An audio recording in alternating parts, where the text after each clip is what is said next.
your room. Your body is the temple of the holy living God. So let me just say this to you lovingly. Clean your room. Seriously. Everything has its place, so put everything in its place. Dirty dishes belong in the kitchen. Come on, get them off the floor.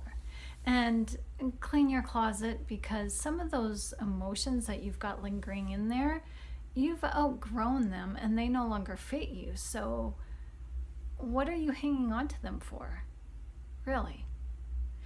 Clean up those messy drawers, please, and make those memories that you store in there current.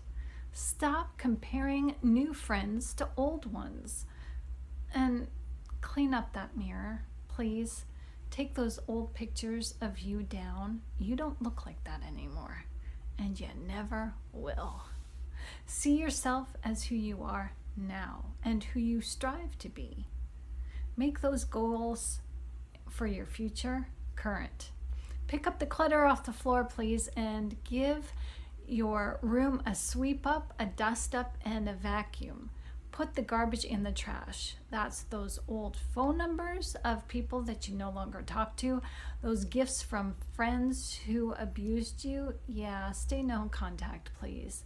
Don't give yourself a reminder. Cleaning up your room actually cleans you of your stuck energy. So keep it clean. Now that you know your room is clean, look around you. What do you notice? Neat and tidy brings peace.